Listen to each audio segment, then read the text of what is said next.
నమస్తే TV 999 news కు స్వాగతం. ముందుగా ముఖ్యాంశాలు. అమెరికా ఉపాధ్యక్షుడు జేడీ వ్యాన్స్ తో ఇజ్రాయెల్ ప్రధాని సమావేశం. దేశ భద్రత విషయంలో ఎవరిపైన ఆధారపడమన్న నెతన్యాహు.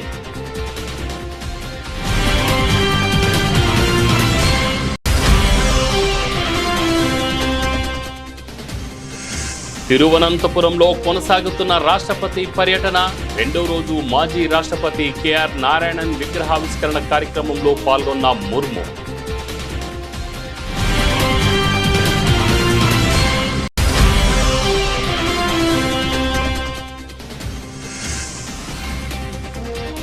కేదార్నాథ్ ఆలయ ద్వారాలు మూసివేత. ఉట్టిమట్టు కేదారేశ్వరుడు.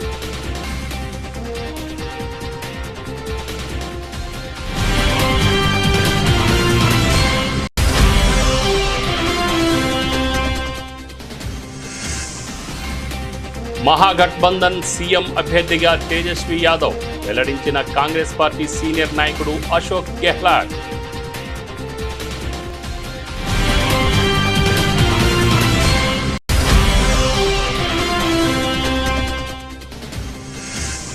ఉస్మానియా నూతన ఆసుపత్రి నిర్మాణంపై ముఖ్యమంత్రి రేవంత్ రెడ్డి సమీక్ష. 2 ఏళ్లలో నిర్మాణం పూర్తి చేయాలని ఆదేశం.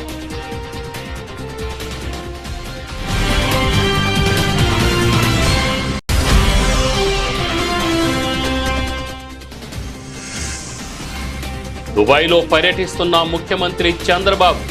సిఐఐ రోడ్ షోలో పాల్గొని ఏపీలోని అవకాశాలను వివరించిన సీఎం.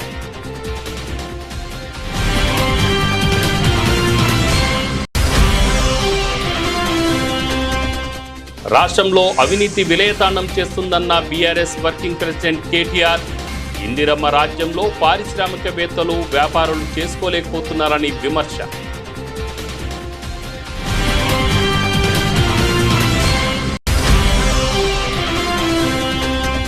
సీఎం చంద్రబాబుపై వైసీపీ అధినేత ఏపీ మాజీ సీఎం వైఎస్ జగన్ సంచలన వ్యాఖ్యలు. ఏపీ ఉద్యోగులకు బాబు అరిచేతిలో వైకుంఠం చూపిస్తున్నారని ఎద్దేవా.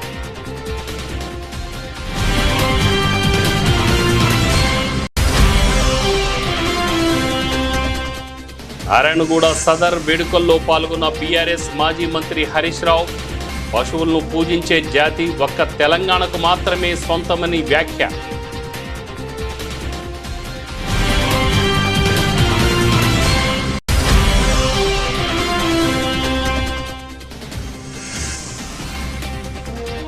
ప్రభుత్వ నిర్లక్ష్యంతోనే తురకపాలెంలో వరుస మరణాలు. ప్రభుత్వ పనితీరుపై వైఎస్ఆర్సీపీ నాయకుల ఆగ్రహం.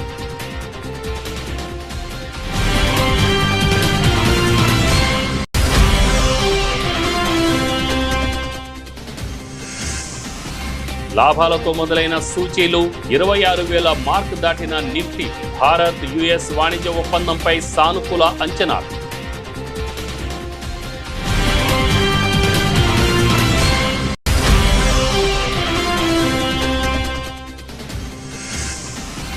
ఫౌజీగా రానున్న ప్రభాస్. బర్త్డే స్పెషల్ గా టైటిల్ పోస్టర్ విడుదల. పవర్ఫుల్ లుక్ తో ఆకట్టుకుంటున్న ప్రభాస్.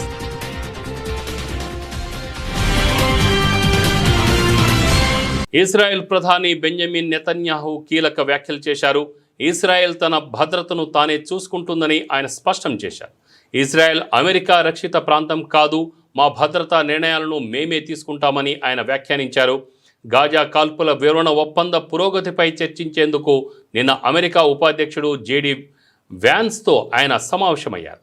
ఈ సమావేశానికి ముందు నెతన్యాహు మీడియాతో మాట్లాడుతూ ఇజ్రాయెల్ అమెరికా అధీనంలో పనిచేస్తుందనే లేదా అమెరికా ఇజ్రాయెల్ నిర్ణయాలను ప్రభావితం చేస్తుందనే వాదనలు నిరాధారమైనవే. మా దేశ భద్రత విషయంలో ఎవరిపైన ఆధారపడమని చెప్పాలనుకుంటున్నాను అన్నారు. గాజాలో అంతర్జాతీయ దళాలను మోహరించాలన్న ప్రతిపాదనలపై ఆందోళన వ్యక్తం చేస్తూ ఆ ప్రాంతంలో భవిష్యత్తులో ఎదురయ్యే ముప్పులను తిప్పికొట్టే విషయంలోనూ ఇజ్రాయెల్ స్వయంగా చర్యలు తీసుకునే స్వేచ్ఛ కోల్పోకూడదు అని పేర్కొన్నారు. Good morning. A few days ago we had our historic visit by President Trump that will be etched in the annals of our nation's history. we're fortunate today to have a visit by Vice President J.D. Vance. And I want to tell you a few things about that. First, in the last year, we've had an unmatched alliance and partnership with the United States.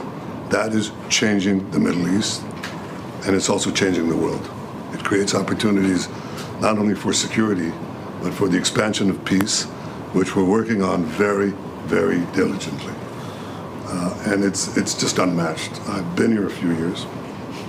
You know, I've been through several administrations. I welcome the partnership and the assistance we've had, but there's never been anything like that. And President Trump said that. It's like a partnership. It's never happened before. Well, that includes a close circle, both on our side and on the American side. And President Trump knows. తిరువనంతపురంలో రాష్ట్రపతి ద్రౌపది ముర్ము పర్యటన కొనసాగుతుంది.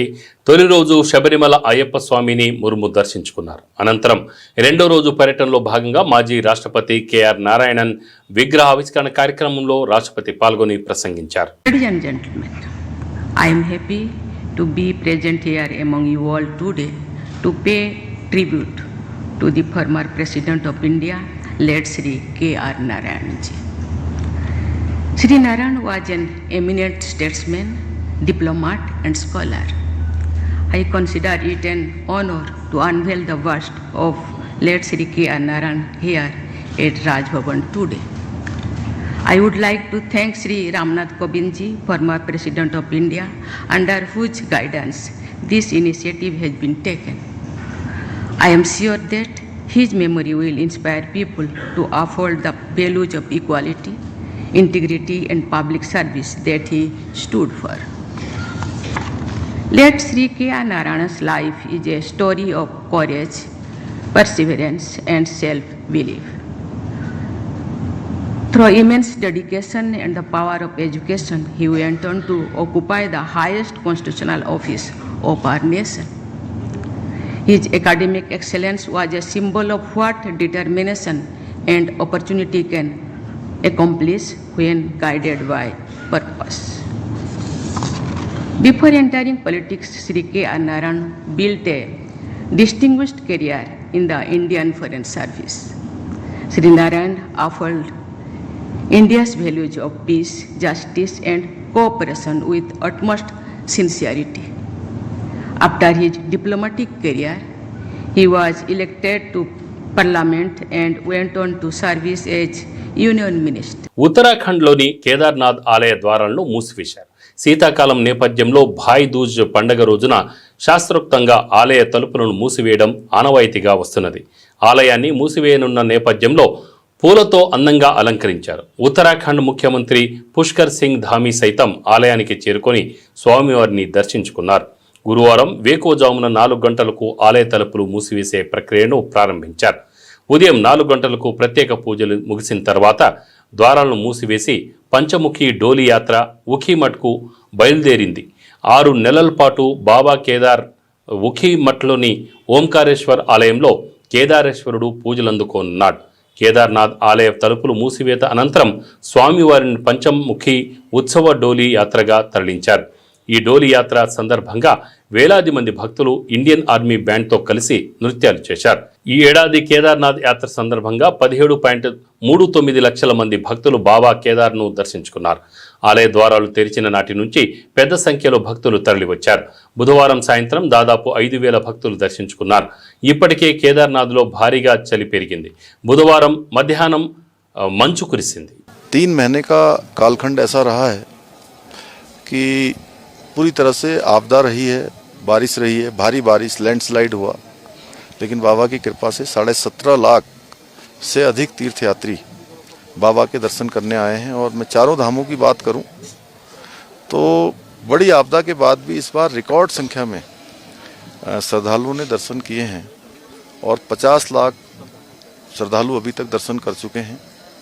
अभी भगवान बद्री विशाल की यात्रा लगभग 1 माह तक आगे चलेगी और हमारा प्रयास होगा कि ये यात्रा भी भगवान बद्री विशाल की कृपा से, बाबा केदार की कृपा से अच्छे प्रकार से संपन्न हो सभी की यात्रा अच्छी हो, सरल हो, सुगम हो। और ये स्थल जो आप देख रहे हैं 2013 की आपदा में बहुत बुरी तरह से ये क्षतिग्रस्त हो गया था।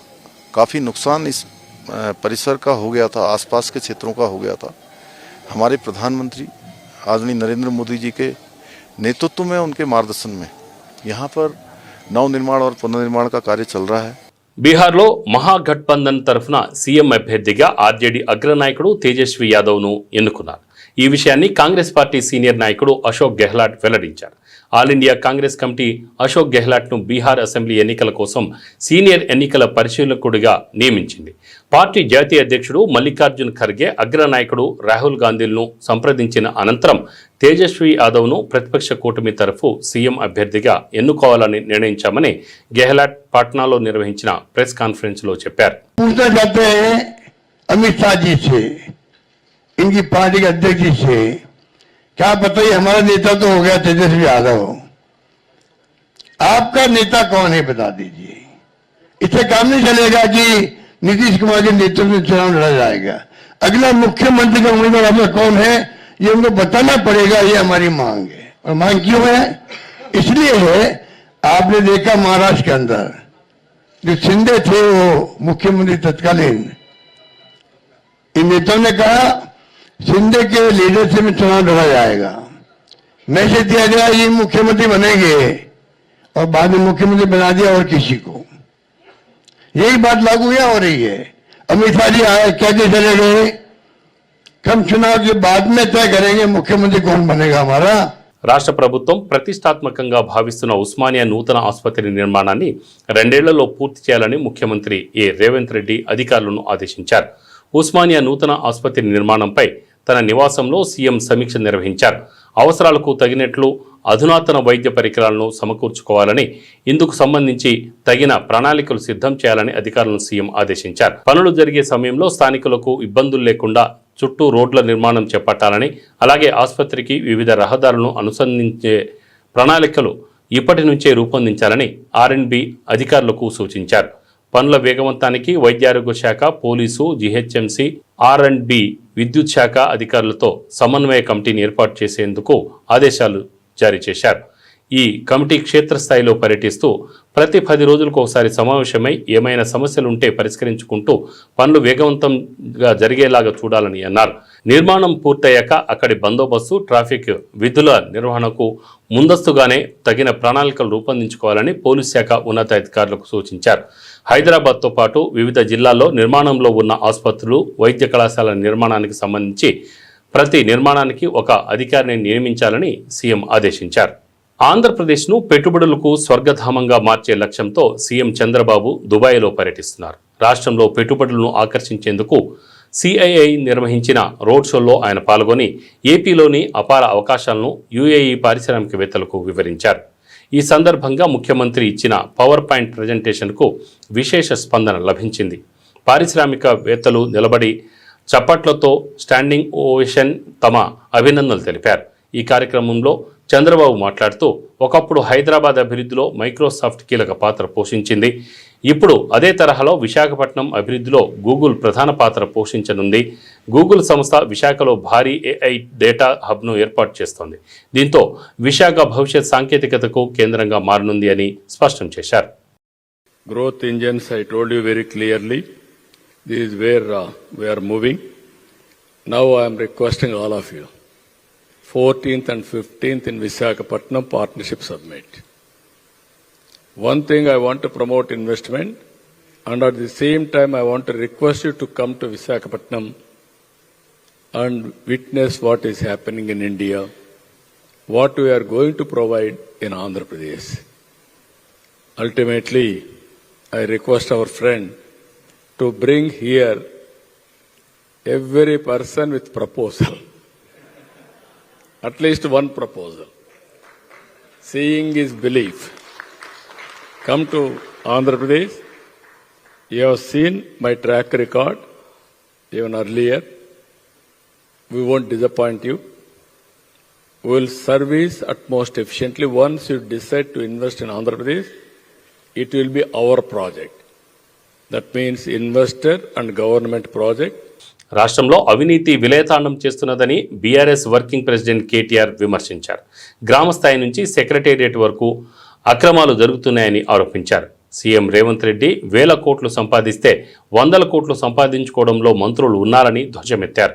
రాష్ట్రంలో తుపాకులతో బెదిరించే సెటిల్మెంట్ సెంటర్లు ఫుల్ అయ్యాయని, తూకాలు వేసే ధాన్యం కొనుగోలు కేంద్రాలు మాత్రం నిల్ అని ఆగ్రహం వ్యక్తం చేశారు. ఇందిరమ్మ రాజ్యంలో పారిశ్రామికవేత్తలు వ్యాపారాలు చేసుకోలేకపోతున్నారని విమర్శించారు. ఇది ఇందిరమ్మ రాజ్యం కాదని మాఫియా రాజ్యమని చెప్పారు. పార్టీ నేతలతో కలిసి తెలంగాణ భవన్లో కేటీఆర్ మీడియాలో మాట్లాడారు. బీజేపీ ఎట్లాగో అమ్ముడుపోయింది వీళ్ళకి, ముఖ్యంగా బీజేపీ కాంగ్రెస్ ఇలా జాయింట్ వెంచర్ గవర్నమెంట్ నడుపుతున్నాయి. ఇక్కడ అందరికీ తెలుసు అది. BJP Congress joint venture government నడుస్తుంది తెలంగాణలో. ఇది అక్షర సత్యం. నేను అడుగుతున్నా, బండి సంజయ్, అమిత్ షా ఎందుకు మాట్లాడతలేరండి? ఓపెన్గా ఇంత జరుగుతుంటే, ఐఏఎస్ అధికారులు రాజీనామాలు చేస్తుంటే, పారిశ్రామికవేత్తల తలకు తుపాకులు పెడుతుంటే, పోలీసు వాళ్ళను మంత్రులు తరిమి కొడుతుంటే ఇంటికి పోతే ఎందుకు మాట్లాడదు బీజేపీ? ఏం అడ్డం వస్తుంది మీ గొంతుకి? ఎందుకు మీ సిబిఐ లాంటి సంస్థలు ఎందుకు వస్తలేవు? సిబిఐకి జనరల్ కన్సెంట్ ఇచ్చిండ్రు కదా, రమ్మను, ఎంక్వైరీ చేయమనండి, సువమోటోగా తీసుకోమనండి. ఇవేవి కనబడవు. అందుకే నేను అంటున్నా, ఈ రాష్ట్రాన్ని కాపాడుకోవాలి అంటే ఇంకా బీజేపీ వల్ల కాదు, ఇంకెవడి వల్ల కాదు, కేవలం కేసీఆర్ గారి నాయకత్వాన్ని తిరిగి తెచ్చుకుంటే తప్ప ఈ విశృంఖల, ఈ దుర్మార్గ ముఠాలకు, ఈ అరాచక పర్వాలకు తెరదించాలి అంటే ప్రజల చేతుల్లో నా శక్తి ఉంది. సెటిల్మెంట్లకు అడ్డాగా మారింది ముఖ్యమంత్రులని నేను చెప్తున్నాను. ఏం సర్దుబాటు ఇంతకీ? అంటే మా వాటా మీ వాటా కుదిరింది. చాలా విచిత్రం ఏంటంటే, మీ మీడియాలో ఒక వార్త వచ్చింది, నేను చూస్తాను, నవ్వుకున్నది. ఇదంతా టాస్క్ ఫోర్స్ పోలీసుల అత్యుత్సాహం వల్లే అంట.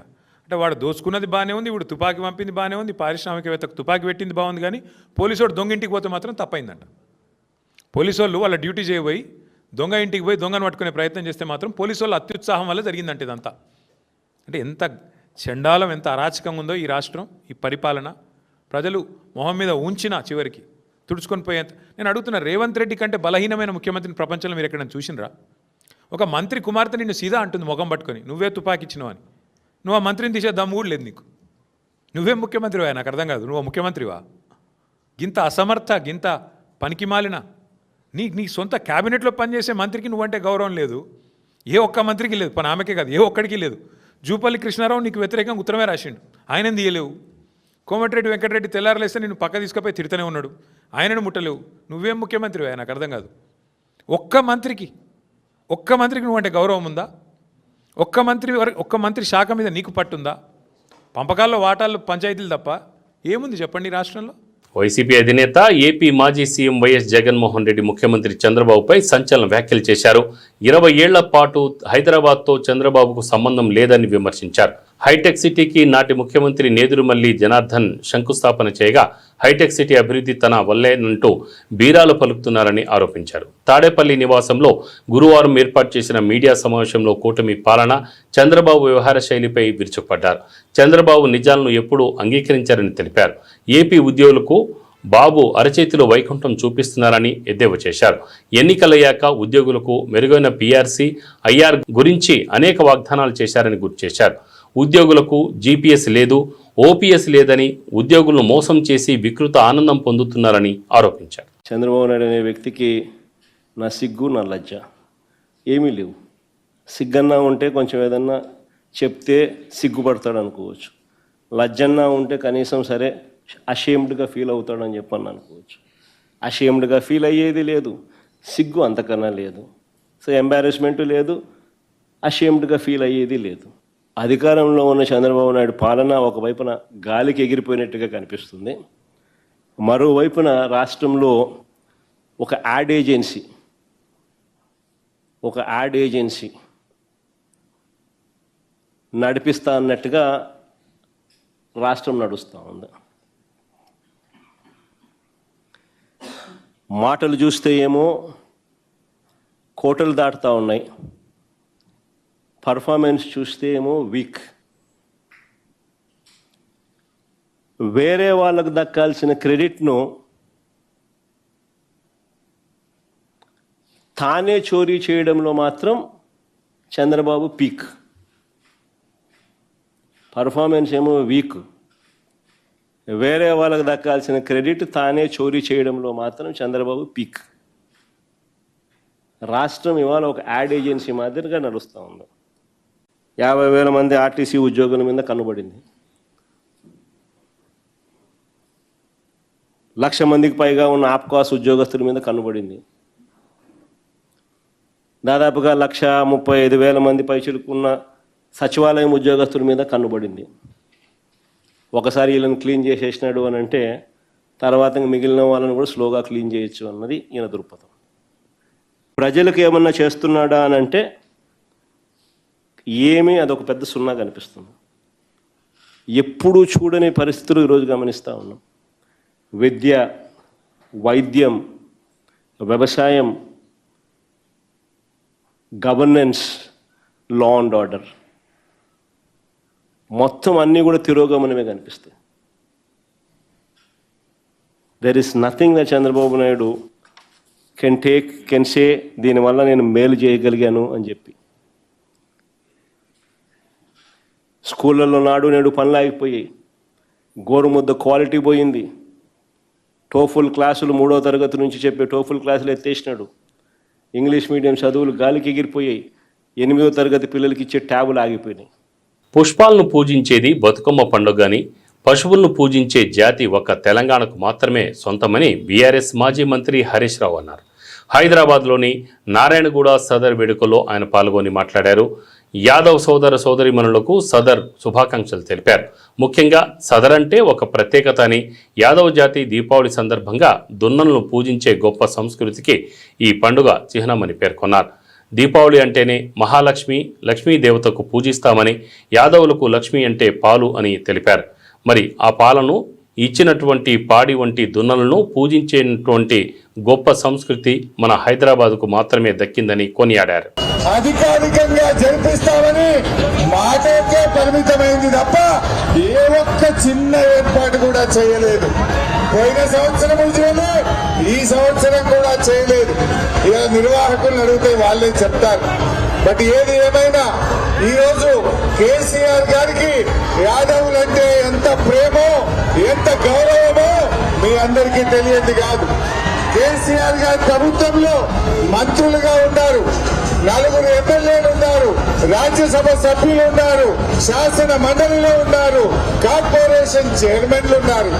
ఇవాళ ఏందో పరిస్థితి నాకంటే ఎక్కువ మీకే తెలుసు. ప్రభుత్వ వైఫల్యం, అసమర్థత పాలన కారణంగానే తురకపాలెం గ్రామంలో వరుస మరణాలు సంభవిస్తున్నాయని, 6 నెలలైనా ప్రభుత్వంలో చలనం రావడం లేదని వైఎస్ఆర్ కాంగ్రెస్ పార్టీ నాయకులు ఆగ్రహం వ్యక్తం చేస్తున్నారు.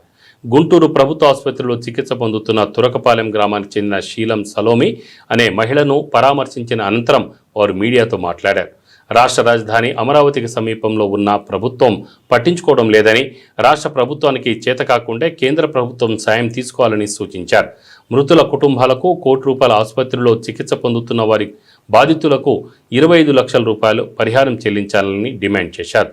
తక్షణం గ్రామంలో శాశ్వతంగా హెల్త్ క్యాంప్ ఏర్పాటు చేసి అందరికీ పరీక్షలు చేయాలని కోరారు. ఈ కార్యక్రమంలో మాజీ మంత్రులు అంబటి రాంబాబు, సాకే శైలజానాథ్, పత్తిపాడు నియోజకవర్గ YSRCP in charge Balasani Kiran, party legal cell రాష్ట్ర అధ్యక్షుడు మనోహర్ రెడ్డి, వైఎస్ఆర్సీపీ గుంటూరు సిటీ అధ్యక్షురాలు నూరి ఫాతిమా తదితరులు పాల్గొన్నారు. చాలా దురదృష్టకరం. 5 మాసాల నుంచి కూడా ఈ తురకపాలెం అనేది ఒక అంతులేని కథలాగా కొనసాగుతూ ఉంది. ఇప్పటికి వైఎస్ఆర్ కాంగ్రెస్ పార్టీ టీమ్స్, డాక్టర్లు కానీ రాజకీయ నాయకులు కానీ సుమారుగా తురకపాలెన్ని 3-4 సార్లు సందర్శించడం జరిగింది. మొన్ననే కలెక్టర్ గారికి కూడా మేము ఒక రిప్రజెంటేషన్ ఇవ్వడం జరిగింది. దీని మీద తక్షణమే యాక్షన్ తీసుకోండి. కొద్ది మాసంలోనే, కొద్ది టైంలోనే 45 మరణాలు ఆ గ్రామంలో సంభవించాయి. ఒక విచిత్రమైన వ్యాధి రావడం, ఆ వ్యాధి వల్ల మరణించడం అనేది చాలా దురదృష్టకరమైనటువంటి పరిణామం. అయినా కూడా ప్రభుత్వం ఇంతవరకు ఈ వ్యాధిని నివారించలేకపోవడం చాలా దురదృష్టకరం. మనం ఒక ఆధునిక సమాజంలో ఉన్నాం, వైద్యం బాగా వస్తువులు పెరిగినటువంటి సమాజంలో ఉన్నాం. గుంటూరు కోతవేటు దూరంలో ఉన్నటువంటి గ్రామంలో కూడా 5 నెలలకు కూడా ఈ వ్యాధిని నివారించలేకపోయారు అంటే ఇది ప్రభుత్వ అసమర్థత, అలసత్వం అని మరోసారి చెప్పదలుచుకున్నాం.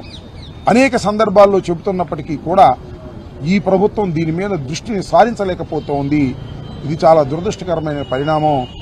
దీని మీద తక్షణమే ఇప్పటికైనా నిద్రపోతున్నటువంటి ప్రభుత్వం లేచి వారికి రక్షణ కల్పించవలసిన అవసరం ఉన్నది. అక్కడ అనేక చర్యలు తీసుకోవాల్సిన అవసరం ఉందని మరొకసారి ఈ సులోమి అనే మహిళ ఆరోగ్యం దెబ్బతినేటటువంటి పరిస్థితుల్లో మేము వచ్చి పలకరించి ప్రభుత్వానికి హెచ్చరిక చేద్దామనే ఉద్దేశంతో మేము రావడం జరిగింది. ప్రభుత్వం ఇప్పటికైనా సరైన సక్రమమైనటువంటి వైద్యం అందించాలి, తగిన చర్యలు తీసుకోవాలని మరొకసారి డిమాండ్ చేస్తున్నాం.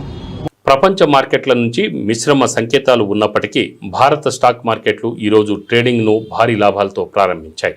ముఖ్యంగా ఐటీ షేర్లలో వెల్లువెత్తిన కొనుగోలు మద్దతుతో సూచీలు ఉత్సాహంగా కదిలాయి. భారత్, అమెరికా మధ్య త్వరలో వాణిజ్య ఒప్పందం కుదర్చొచ్చన్న సానుకూల అనుమానాలు మదుపరుల్లో కొత్త ఉత్సాహాన్ని నింపాయి.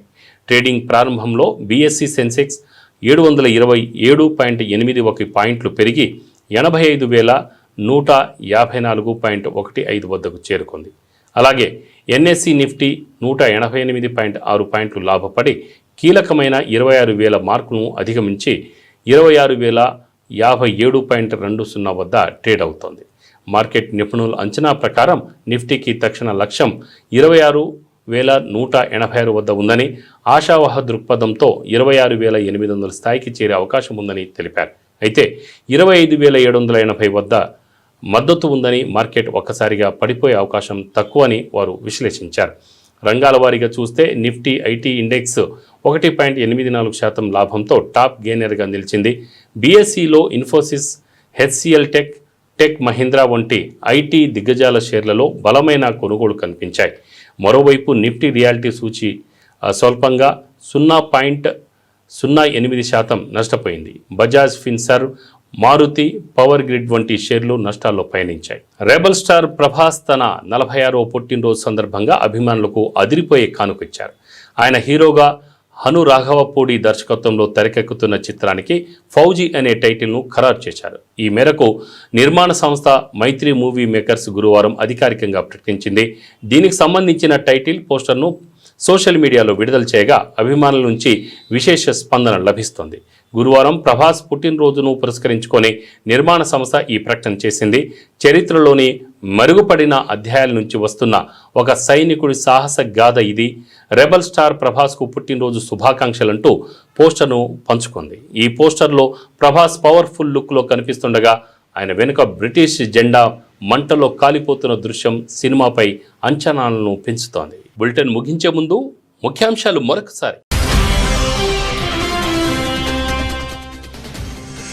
అమెరికా ఉపాధ్యక్షుడు జేడీ వ్యాన్స్తో ఇజ్రాయెల్ ప్రధాని సమావేశం.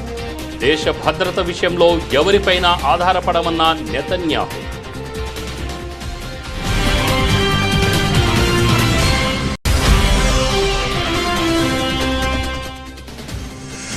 తిరువనంతపురంలో కొనసాగుతున్న రాష్ట్రపతి పర్యటన. రెండో రోజు మాజీ రాష్ట్రపతి కేఆర్ నారాయణన్ విగ్రహావిష్కరణ కార్యక్రమంలో పాల్గొన్న ముర్ము.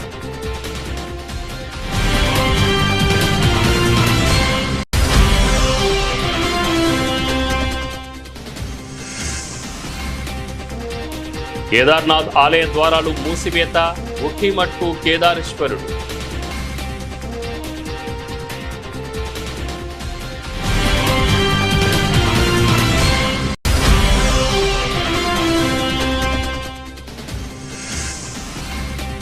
మహాగఠబంధన్ సీఎం అభ్యర్థిగా తేజస్వి యాదవ్ వెల్లడించిన కాంగ్రెస్ పార్టీ సీనియర్ నాయకుడు అశోక్ గెహ్లాట్.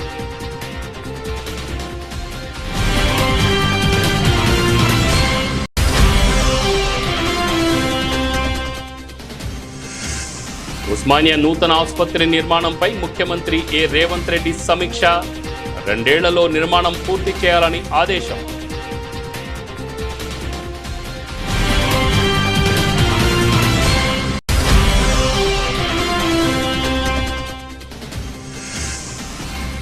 దుబాయ్లో పర్యటిస్తున్న ముఖ్యమంత్రి చంద్రబాబు.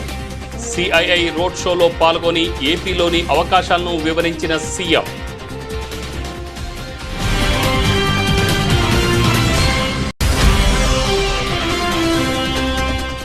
రాష్ట్రంలో అవినీతి విలయతాండం చేస్తుందన్న బీఆర్ఎస్ వర్కింగ్ ప్రెసిడెంట్ కేటీఆర్. ఇందిరమ్మ రాజ్యంలో పారిశ్రామికవేత్తలు, వ్యాపారులు చేసుకోలేకపోతున్నారని విమర్శ.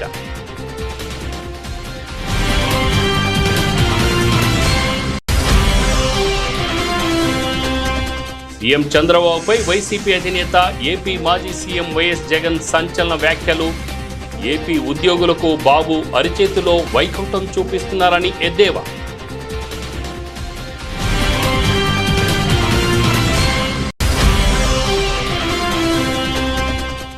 నారాయణగూడ సదర్ వేడుకల్లో పాల్గొన్న బీఆర్ఎస్ మాజీ మంత్రి హరీష్ రావు. పశువులను పూజించే జాతి ఒక్క తెలంగాణకు మాత్రమే సొంతమని వ్యాఖ్య.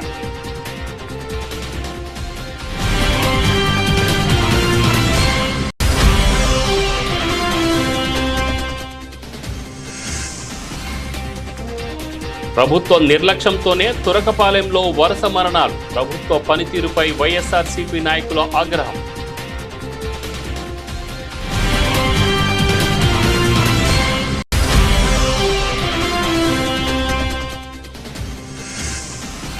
లాభాలతో మొదలైన సూచీలు 26,000 మార్కు దాటిన నిఫ్టీ.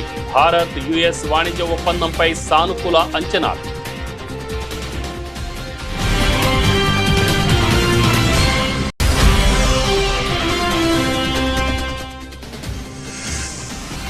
ఫౌజీగా రానున్న ప్రభాస్. బర్త్డే స్పెషల్ గా టైటిల్ పోస్టర్ విడుదల. పవర్ఫుల్ లుక్ తో ఆకట్టుకుంటున్న ప్రభాస్.